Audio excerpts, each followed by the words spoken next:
ઉપરાંત જેના ration card બંધ થઈ ગયા છે એટલે કે અનાજ મળતું નથી તેઓના ફોર્મ પણ હીરાબાગ આમ આદમી પાર્ટીમાં ફ્રીમાં ભરી આપવામાં આવશે।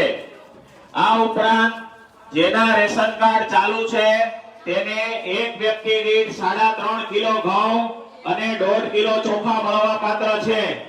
જો તમને આટલું અનાજ ના મળતું હોય તો હીરાબાગ આમ આદમી પાર્ટી કાર્યાલય પર અથવા પેમ્પલેટમાં નંબર લખ્યો છે એની ઉપર કોલ કરજો એટલે અમે આવી અને આપને પૂરતું અનાજ અપાવશું।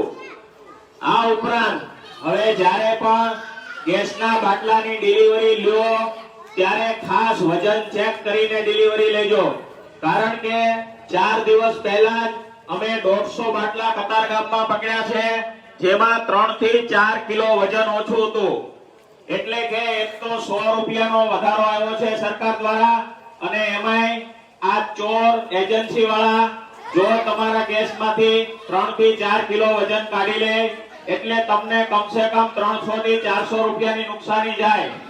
માટે એ ગેસના બાટલો આપવા આવે એની પાસે વજન કાંટો હોય છે તમારે એને કહેવાનું છે કે ભાઈ આની ઉપર જે કાયદેસર 30 કિલો અને 200 ગ્રામ વજન લખેલું છે એટલું જ વજન મારે જોઈએ। જો તમને કઈ ડાઉટફુલ લાગે તો આજુબાજુ દુકાનમાં પણ ચેક કરાવી લેજો અને એવું કઈ લાગે તો અમને કોલ કરજો કારણ કે આમ આદમી પાર્ટી સતત તમારી સાથે છે। આ ઉપરાંત આમ આદમી પાર્ટી ગઈકાલથી એક નગર રાજ બિલ લાવી છે એટલે કે અત્યાર સુધી નેતાઓ અને અધિકારીઓ ઓફિસમાં બેઠા બેઠા નક્કી કરતા હતા કે ક્યાં શું બનાવવું છે અને ક્યાં શું કરવું છે।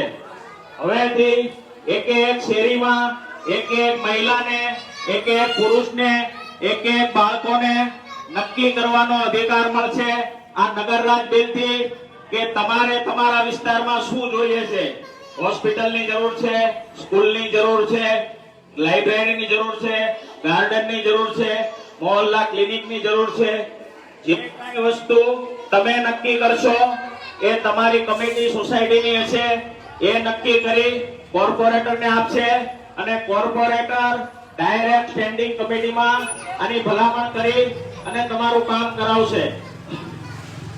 અત્યાર સુધી જે નેતાઓ એક વખત ઇલેક્શનમાં દેખાય મોઢું દેખાડી તમને પછી 5 વર્ષ સુધી નહોતા દેખાતા એ હવે નહીં થાય। આ નગરરાજ બિલથી તમે જ પોતે નેતા છો અને તમે જ આગેવાન છો કારણ કે અત્યાર સુધી જે 70 વર્ષમાં આ નેતાઓ અને અધિકારીઓએ ભેગા મળી અને સામાન્ય અને આમ જનતાને લૂંટવા સિવાય કંઈ કર્યું નથી પરંતુ આ નગરરાજ બિલથી તમે પોતે જ કોર્પોરેટર અને તમે જ નેતા બની જશો। માટે હવે તમારે નક્કી કરવાનું છે કે આપણે કેવી પાર્ટીને લાવવી કોઈ સારી ભણેલી ગણેલી ઈમાનદાર કે 25 વર્ષથી જે એકના એક કામ અને ભ્રષ્ટાચારો કરે છે એને। જય હિન્દ, જય ભારત।